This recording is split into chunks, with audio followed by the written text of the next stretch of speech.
కాంగ్రెస్ జై కాంగ్రెస్ జై కాంగ్రెస్ సభకు నమస్కారం. 2 నిమిషాల్లో నేను ముగిస్తా మిత్రులారా. ఈరోజు మోడీ రాహుల్ గాంధీ గారిని రాజకీయంగా ఎదుర్కోలేక దొంగ కేసులు పెడుతున్నాడు మోడీ. నేనంటున్నా మోడీకి, ఏ మోడీ, బీజేపీ మోడీ బ్రిటిష్ వాడికే భయపడని కాంగ్రెస్ ఇది బీజేపీకి ఎంత భయపడుతుంది అనుకున్నాం అని చెప్పి ఈరోజు హెచ్చరిస్తున్నా. మోడీ అమిత్ షా ఒక ఖేడీలు, ఈ దొంగలు ఇవాళ దేశం కొరకు ప్రాణాలు అర్పించిన కుటుంబం మీద కక్ష కట్టిండు దరిద్రుడు. ఈరోజు ఎక్కడ మీ స్వాతంత్ర సంగ్రామంలో మీ పాత్ర? ఇవాళ సెంటు భూమి కూడా లేదు, ఇల్లు కూడా లేని కుటుంబం మీద ఈడీ కేసు పెట్టి ఇవాళ మీరు బెదిరించాలని చూస్తే ఇవాళ గాంధీ కుటుంబానికి మేమందరం కూడా సభ్యులమే. మీరు అందరూ గుర్తుపెట్టుకోండి. నేనంటున్నా 2029 లాస్ట్ మోడీ నిన్ను తన్ని తరిమేసే రోజులు ముందునే గుర్తుపెట్టుకోండి.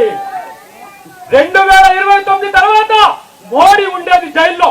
నేను అంటున్నా ఒక మాట, రాఫెల్ డీల్లో నువ్వు అనిల్ అంబానీకి ఇవాళ 45,000 కోట్ల రూపాయల హవాలా చేసినావు. మేము కనుక రేపు అధికారంలోకి వస్తే మేము కేసు పెట్టి నిన్ను జైల్లో పంపలేమా? దొంగతనం చేసింది మీరు, కేడుని మీరు. ఇలా రాహుల్ గాంధీ మీద, అమ్మ సోనియా గాంధీ మీద ఇలా మీరు కుట్రలు పండుతున్నారు. ఒక్క మాట, ఆర్ఎస్ఎస్ ఈ రోజు ఇలాంటి దరిద్రము కొట్టు నాయకులు ఈ దేశానికి ఇచ్చిందా? ఆర్ఎస్ఎస్ యొక్క విధానం మీద ఈ దేశ ప్రతిపక్ష నాయకుడిని మొత్తం టెర్మినేట్ చేసిన చరిత్ర ఇవాళ బీజేపీకి ఉన్నది. భయపడ్డా రాహుల్ గాంధీ? ఇవాళ ఎవరైతే ద్వేషం పంచుతున్నారో వాళ్ళ బజార్లో ప్రేమ కొట్టును పెట్టిడు రాహుల్ గాంధీ. ఇది కాంగ్రెస్ పార్టీ యొక్క కల్చర్. మేము ప్రేమనిస్తున్నాం, మీరు ద్వేషాన్ని పెంచుతున్నారు. విడగొట్టే మోడీకి తన్ని తరిమి కొట్టే రోజులు మన కాంగ్రెస్ పార్టీ చేస్తుందనే విషయాన్ని గుర్తుపెట్టుకోవాల్సిన అవసరం ఉంది. నేను అంటున్న చివరిగా ఒక్క మాట చెప్తున్నా మిత్రులారా, 45 సంవత్సరాల బీజేపీ, 45 సంవత్సరాల బీజేపీ ఇలా 145 ఏళ్ల పైచలకు చరిత్ర ఉన్న కాంగ్రెస్ పార్టీ ఈ దేశానికి స్వాతంత్రం తెచ్చినాం రా. ఒక ప్రజాస్వామ్య ద్రోహి మోడీ ఇలా ఈడీని ఎనిమి ఆఫ్ ది డెమోక్రసీగా చేసిండు. దేశంలో ఎవరైనా ప్రజాస్వామికవాదులు ప్రశ్నిస్తే వాళ్ళ మీద దాడులకు పుచ్చుకొలుపుతున్న మోడీని పాతాళంలోకి తొక్కడమే మన లక్ష్యంగా ఉండాలని చెప్పి నేను కాంగ్రెస్ అందరికీ కూడా తెలియజేస్తున్నా. రాహుల్ గాంధీ మీరు కొట్టారండి, తెలంగాణ కాంగ్రెసే కాదు యావత్ దేశం మీ వైపు చూస్తున్నది. ఇలా 99 సీట్లు వస్తేనే ఇలా భయపడిపోతున్నారు మోడీ, అమిత్ షా.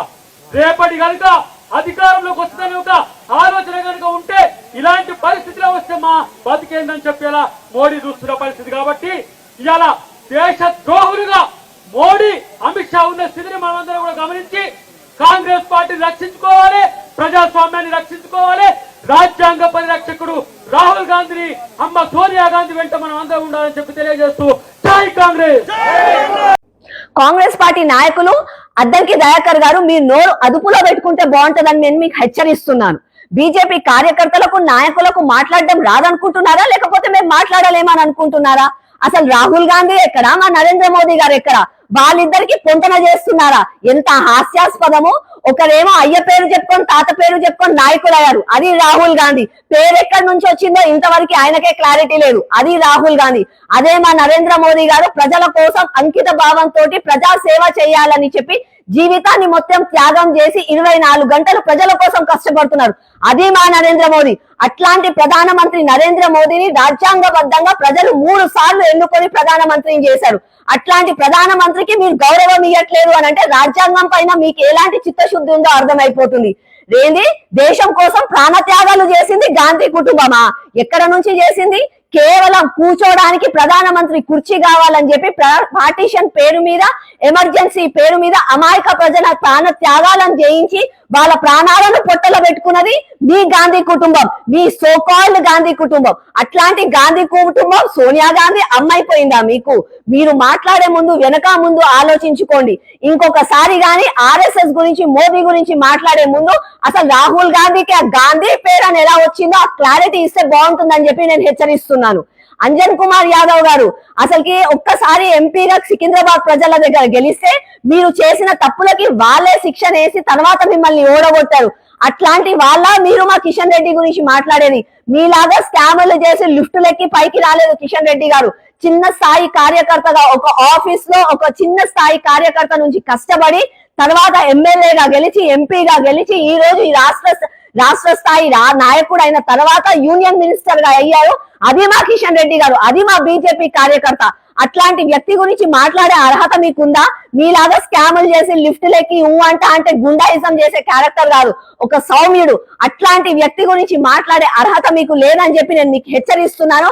కాంగ్రెస్ నాయకులు ఈడీ గురించి విచారణ కోసం అని చెప్పి సోనియా గాంధీని రాహుల్ గాంధీని పిలిచారు అని అంటే రాజ్యాంగబద్ధంగా కాన్స్టిట్యూషనల్ బద్ధంగా వాళ్ళకి ఒక పని ఇచ్చి వాళ్ళని వచ్చి విచారణకు రమ్మని చెప్పినప్పుడు మీరు దానికి రెస్పెక్ట్ చెయ్యండి.